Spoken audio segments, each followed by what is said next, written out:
segera vaksinasi. Tapi vaksinnya sendiri di daerah datangnya itu bertahap-tahap dan jumlahnya. Nah kita kalau tersedia bisa 5.000-an orang yang bisa kita vaksin tiap hari kalau vaksinnya ada. Kalau ada. Nah masalahnya datangnya pun nggak tahu juga Pak ya kapan. Iya, gitu. Kemarin dijanjikan apa sama Pak Nadiem itu? Kan kita ngejar target PTM nih. Pak Nadiem minta jangan menunggu Juli, kalau sudah divaksin sebelum Juli juga sudah buka, kita buka. Nah, mungkin kita akan nanti skala prioritas saja kan mana yang sudah divaksin. Iya, memang kasihan juga sekolah itu kan, ya gurunya, yang muridnya nggak ada sosialisasi. Tapi mungkin nanti yang SD kita yang kelas besar aja yang kita buka kan, kelas 4, 5, 6 gitu. 4, 5, 6 malah yang dibuka ya? Ya, yang kita buka. Itu nanti. yang terpapar 3 orang itu gimana Pak? Yang pelajar. Sebenarnya kluster keluarga ya. Oh kluster keluarga. Keluarga bukan dari sekolah. Sekarang memang kluster keluarga ya. Kluster keluarga. Karena sebenarnya dari lingkungan masyarakat, sekolah, perkantoran itu sudah Lebih hati-hati. Cuma kan yang susah itu yang kemarin saya nekanin, itu harus kita bangun lagi kepada masyarakat, kepada perusahaan bahwa dia menjaga, tidak cukup menjaga karyawannya toh sendiri. Iya, karena mereka Dia punya harus, keluarga, ya kan? keluarga. Dia sudah harus punya persepsi menjaga karyawan itu sampai ke keluarganya. Kalau tidak ada gunanya. Ini pengalaman terberat selama 2 bulan di Papua. Iya, terberatnya itu kan mau selesai di mau selesai, tadinya mau happy ending, tadinya PR-nya masih banyak ya Pak. jadi banyak PR gitu kan. Ya, tapi ya jadi punya pengalaman tersendiri gitu kan dalam hal COVID ini gitu. Kita tahu revolusinya lumayan Pak. Dari 100 turun Ke 40 kemudian naik 80. Itu kan harusnya digedein nih kita mau genjot penanganan COVID. Jadi karena begini, kita takut nggak selesai dalam penggunaan anggarannya, karena ini mepet dengan nanti ada penyusunan perubahan, sehingga sebagian nanti kita bebankan di perubahan. Jadi sebenarnya bukan karena ditekan penanganan anggaran COVID-nya, tapi karena kita hitung nanti bisa diantisipasi lagi dari anggaran perubahan. Jadi kita turunkan dulu ini, nanti kita masukkan di perubahan. Karena kalau anggaran itu waktunya nanti tidak terpakai, nanti ini sudah direfokusi kayak kok masih tidak bisa dimanfaatkan. Nah itu yang kita ini ada uang tapi terlambat pemanfaatannya juga jadi persoalan kan itu. Nah, jadi keputusan kita sebagian dialihkan nanti di anggaran perubahan, karena anggaran perubahan kan masih mengantisipasi sampai Desember gitu. Jadi ya kemarin jadi 100 lebih, bisa diturunkan ke 61 ya 60 berapa gitu. Nanti sisanya di perubahan. Karena kita silpanya terlalu banyak, kita 600-an. Jadi berdampak ke Ya kemarin itu yang silpanya jadi besar itu pertama ada, kita tidak menduga ada dana kurang salur dari pusat yang dicairkan. Nah, jadi kan perhitungan DBH ini, DBH pajak, DBH migas itu kan dibayarkan per triwulan, tapi belum tahu angkanya berapa, karena kan nanti baru ketahuan setelah berapa pendapatan pajak di pusat, berapa pendapatan migas di pusat. Jadi dibayarkan dulu, nanti setelah akhir tahun ketahuan jatahnya balik kapan, misalnya 1 triliun, sementara kita baru dibayar 700 miliar, berarti kita punya kurang salur 300 miliar. Tapi yang bahaya itu kalau dibayarkan 700 miliar, tahu-taunya hanya 600 miliar kita kelebihan salur. Nah, itu yang bahaya, kita dipotong nanti akan tahun depannya. Nah, jadi itu yang kalau kurang salur kita alhamdulillah. Tapi kalau lebih salur, aduh, tempo hari kita itu babak belur. udah lebih salur di DBH, kemudian lebih lagi di insentif guru juga kan dibayaran duluan. Nah, nanti baru dihitung, wah kelebihan sama Menteri Keuangan dipotongin, waduh Bapak Pelur saya udah usul, Bu minta kita dipotongnya bertahap, nggak bisa, bilang wah. Jadi kalau kita kurang salur bahagia kita. Gitu. Tapi kalau lebih salur, nah aduh, bahaya. Kan baru tahu hitungan itu kan setelah akhir tahun, setelah dihitung di pendapatan di pusat, baru tahu ini kurang salur apa lebih salur. Nah itu. Kedua ya ada penghematan begitu, atau ada kegiatan yang tidak terlaksana gitu.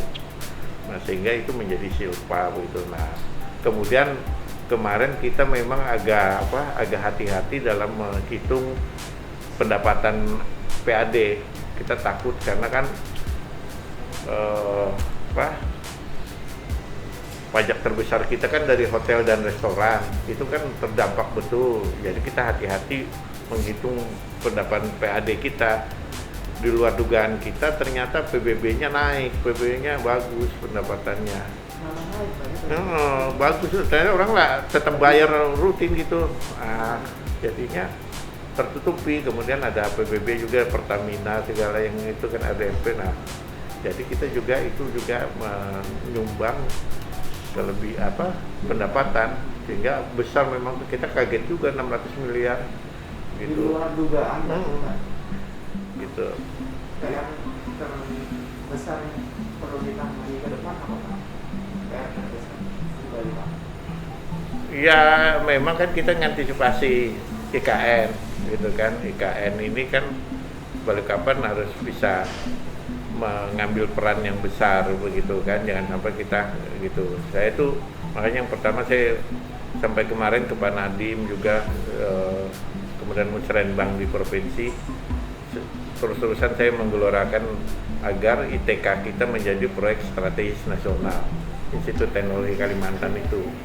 Sebab kalau dia menjadi proyek strategis nasional, seluruh pembiayaannya APBN, kemudian ada percepatan. Kenapa ITK penting? Supaya menjawab kebutuhan sumber daya manusia, supaya nanti semuanya jangan dari luar, ada yang dari anak-anak yang dicetak di Balikpapan atau di Kaltim gitu. Nah, prospeknya berapa persen untuk menjadi ditanggung APBN? Kenapa? Prospeknya berapa besar setelah ketemu Pak Nadiem? Iya, yang saya kira kemarin beliau betul ya, saya akan Pak Wali bilang saya akan nanti catat begitu. Saya bilang tolonglah dibantu Pak, saya bilang, karena itu sangat penting. Kemudian kemarin di Musrenbang provinsi saya sampaikan juga ada Bappenas, Pak, tolong sekali TK ini ya, termasuk kalau Unmul kan sudah jadi, tapi TK ini kan dulu semangatnya memang kita inginnya itu sama besarnya minimal dengan ITB dan ITS, ya kan. Sekarang saya bilang kita tidak mampu tuh menyelesaikan lahannya, ya kan. Kita janji lahannya 300 hektar, sekarang yang kita bebaskan baru 160. Uangnya tidak ada lagi kita ini. Jadi kalau dia jadi proyek nasional, maka pembebasan lahan pun masuk APBN gitu kan. Nah, itu yang kepada Presiden juga pernah saya sampaikan juga pada di yang ITK begitu. Nah kemudian memang coastal road ini penting sekali sebenarnya. Dulu itu kan coastal road itu menjadi satu dengan rencana jembatan Nipah-Nipah gitu. Kan jembatan Nipah-Nipah ini kan konsorsium Waskita, pemerintah provinsi, pemerintah Balikpapan, PPU. Nah, tadinya sudah clear, sudah selesai lah dengan ketinggian 50 meter. Tapi karena ada IKN, sehingga ada yang keberatan, ini bisa nanti mengganggu kapal-kapal yang lewat, sehingga ada yang ngusul 60 meter. Sehingga oleh Menteri PUPR ditinjau kembali. Dulu kan rencananya jembatan Nipah-Nipah itu turunnya di Coastal Road, jadi jalan utama kita, Jalan Sudirman, akan dipindahkan ke jalan di pinggir laut. Kemarin kan datang rombongan yang protes ini, yang masyarakat Sudirman gara-gara ditetapkannya kawasan zero tolerance ini kan yang lalu lintas. Saya bilang sebenarnya kita sudah berpikir jauh, nanti Jalan Sudirman tidak lagi menjadi jalan utamanya ada di pinggir laut gitu. Jadi bisa lebih lebar dan lebih menarik karena di sisi laut gitu. Nah, sayangnya kan coaster route-nya tertunda karena COVID, sehingga padahal orang sudah semangat menyambut IKN, ya kan, jadi kan investasinya jadi prospektif sekali. Itu karena COVID ya jadinya itu ini PR yang juga yang besar gitu, yang harus itu.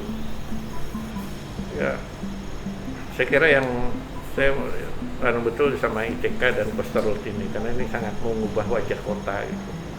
Yang pertama tidak lagi kepadatan di Sudirman gitu. Nanti orang cantik sekali kalau itu lewat coaster route, jadi jembatan Nipa turun langsung ke jalan coaster route begitu sampai ke bandara gitu.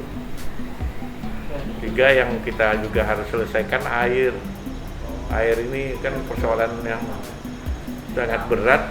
Persoalan utamanya air ini karena kita tidak punya air baku yang memadai.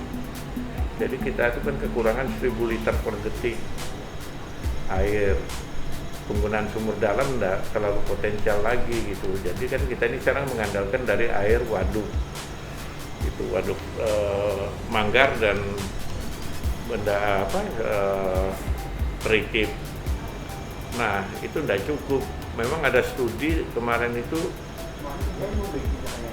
yang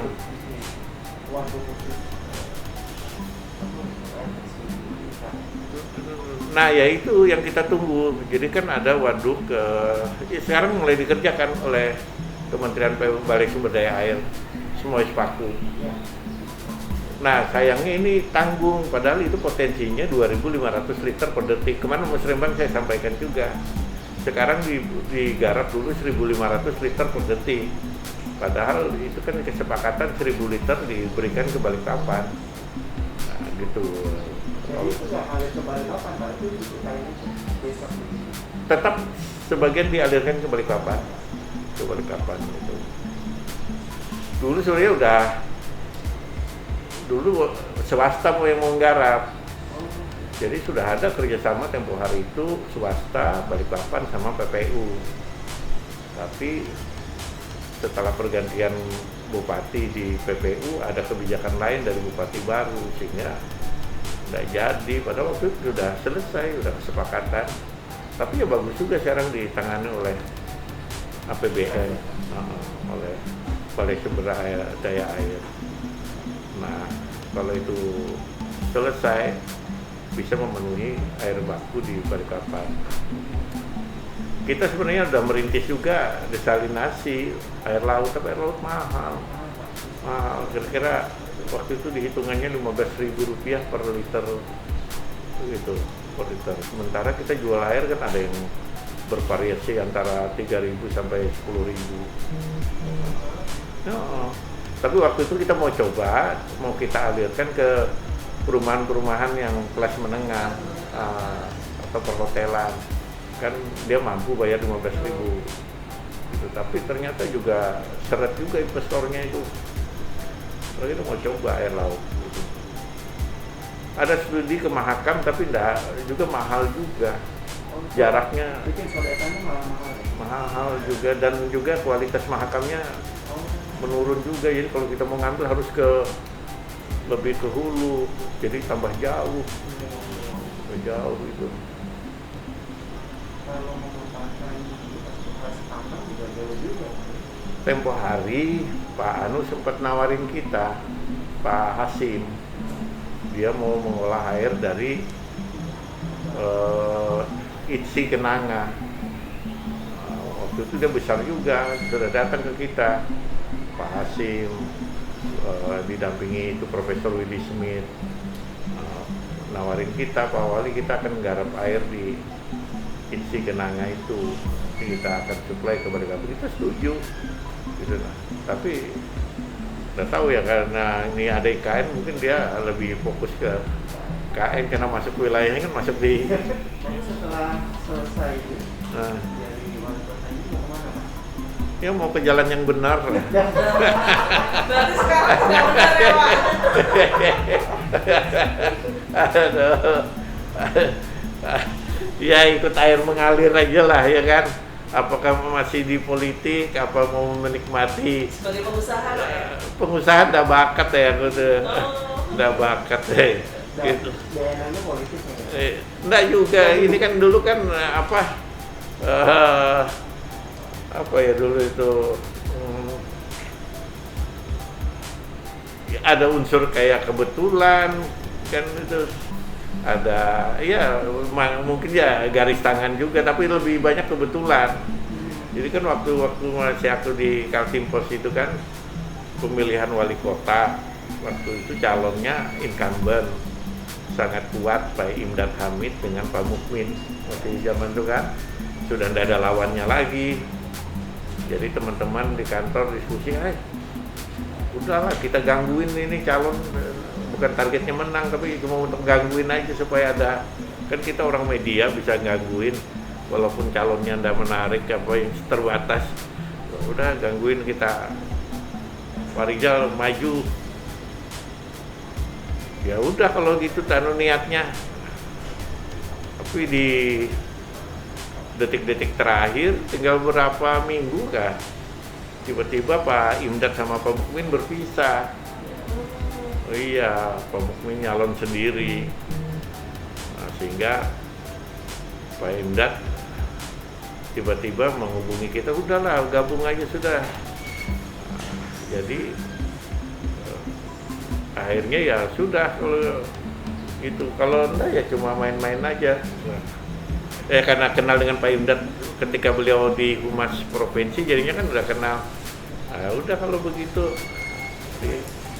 seperti itulah. Jadi awalnya tidak ada juga cita-cita ke dunia politik yang benar-benar, jadi ya seperti itu ya jadi ketelanjuran ya akhirnya ya 15 tahun ya di dunia yang seperti ini gitu.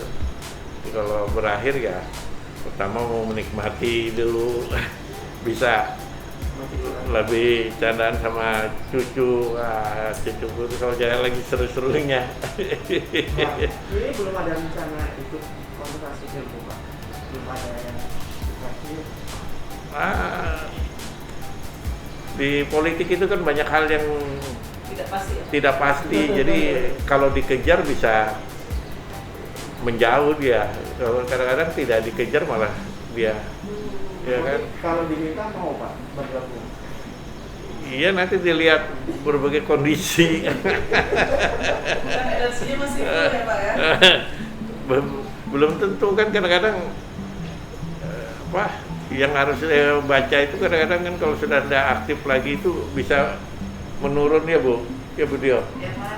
bisa tiba-tiba Kondisinya menurun drastis, makanya kegiatannya itu sama cucu bertani supaya tetap produktif begitu. Nah. Tapi kan brand image selama 15 tahun di Bali kan lumayan bagus ya. Buat modal kayaknya Provokator juga. Provokator juga. Banyak faktor ya. Satu faktor yang saya itu tidak mampu di politik itu, soalnya tidak punya uang. Jadi ya garis tangannya yang lebih kuat gitu. Nah, kalau kan sekarang itu kan dana itu sangat penting sekarang itu kan, apalagi itu yang tidak gampang. Saya itu kan boleh dibilang ketika jadi wakil wali kota prosesnya itu boleh dibilang lebih banyak tanpa uang begitu. Boleh dibilang cuma mengeluarkan yang ya enggak gitu.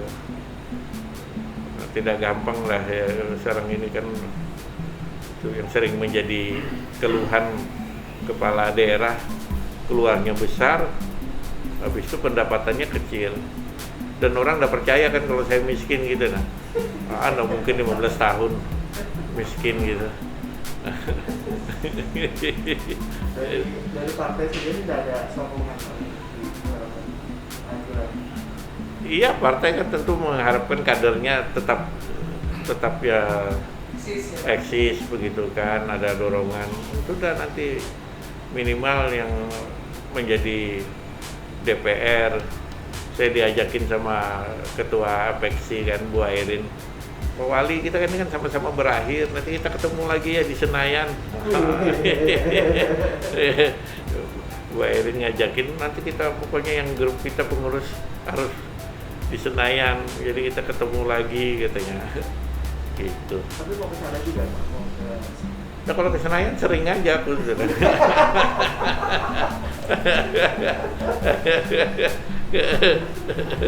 Iya, bisa saja gitu lah. Soalnya kan dulu kan aku pernah anggota MPR utusan daerah. Oh, Zamannya presidennya Gus Dur itu aku anggota MPR utusan daerah. bisa daerah terakhir berarti, Mas? Yang Ibu Megawati akhirnya jadi presiden. Itu berapa lama Pak waktu itu? 5 tahun. Oh, 5 tahun. Gitu. Utusan daerah ya? Jadi pas Pak SBY yang naik ya, Pak Gus Dur turun, Ibu Mega habis itu SBY ya, gitu. Itu aku anggota MPR utusan daerah, gitu. Nah, jadi kita cuma kan anggota MPR utusan daerah dulu kan hanya tiap tahun kan bersidang kan, gitu.